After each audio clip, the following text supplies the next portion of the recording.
One actual last question on the subject of hand. So I will give, yes. What you're proposing, or what the president is proposing here, does not sound like it's in keeping with American tradition when it comes to immigration. The Statue of Liberty says, "Give me your tired, your poor, your huddled masses, yearning to breathe free." It doesn't say anything about speaking English or being able to be a computer programmer.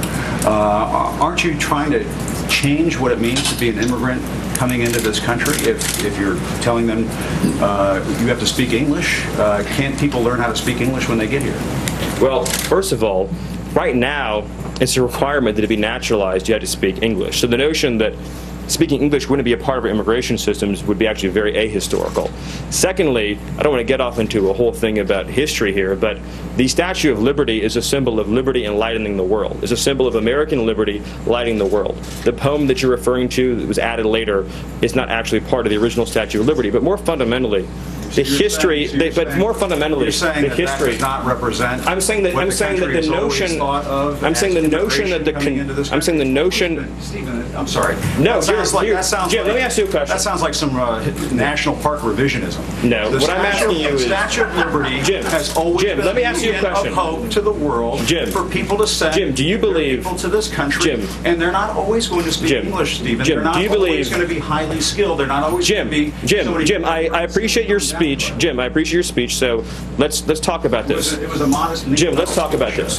In 1970, when we let in 300,000 people a year, was that violating or not violating the Statue of Liberty law of the land? In the 1990s, when it was 500,000 a year, was it violating or not violating the Statue of Liberty law of the land? Was it violating? When it was 700,000 a year. No, tell me what years. Tell me what years. Tell me what years meet. Tell me what years meet Jim Acosta's definition of the Statue of Liberty poem "Law of the Land." So you're saying 1 million a year is the Statue of Liberty number. 900,000 violates it. 800,000 violates it. You're sort of bringing a press one for English philosophy here to immigration, and that's never been what the United States has been about, Stephen. But your statement's also shockingly ahistorical in another respect too, which is if you look at the history of immigration, it's actually ebbed and flowed. We've had periods of very large waves, followed by periods of less immigration and more immigration, and during we've had a period of immigration right now. The president wants to build a wall. You want to bring about a sweeping change to surely, Jim, you don't actually think that a wall affects green card policy. You couldn't possibly believe that, do you?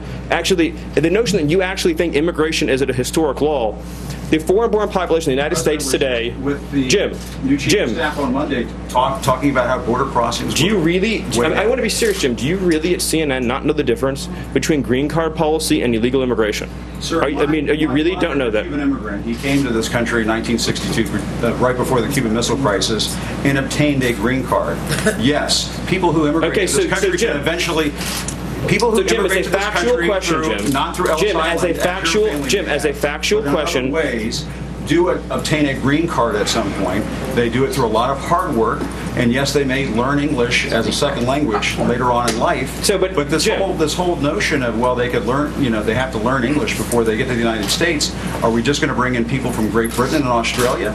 Jim, I have to honestly say, I am shocked at your statement that you think that only people from Great Britain and Australia would know English. It reveals your cosmopolitan bias to a shocking degree that in your mind, this is an amazing moment.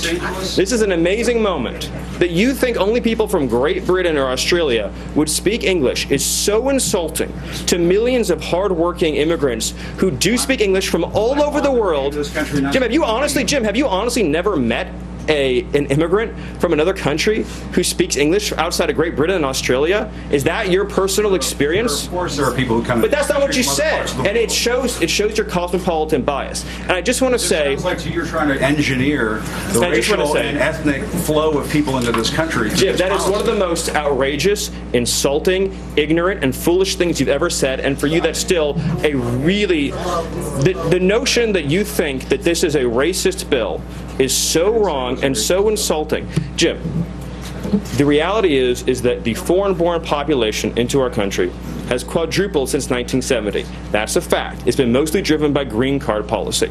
Now, this bill allows for immediate nuclear family members to come into the country, much as they would today, and then it adds an additional points-based system.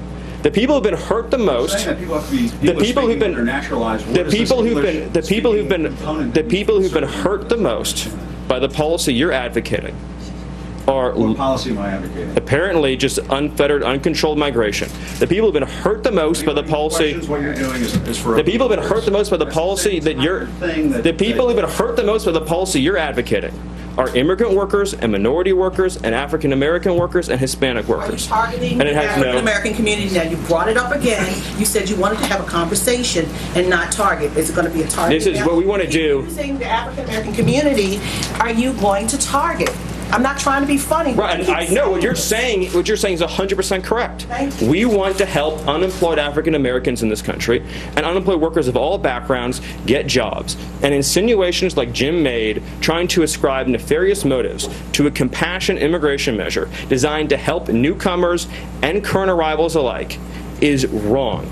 And this is a positive, optimistic proposal that says 10 years, 20 years, 30 years from now, 10 years, 20 years, 30 years from now, we want to have an immigration system that takes care of the people who are coming here and the people who are already living here by having standards, by having a real clear requirement that you be able to support yourself financially, by making sure that employers can pay a living wage. That's the right policy for our country, and it's the President's commitment to taking care of American workers. I apologize, Jim, if things got heated, but you did make some pretty rough insinuations. So thank you, and I'll hand it over to Sarah. I think that went exactly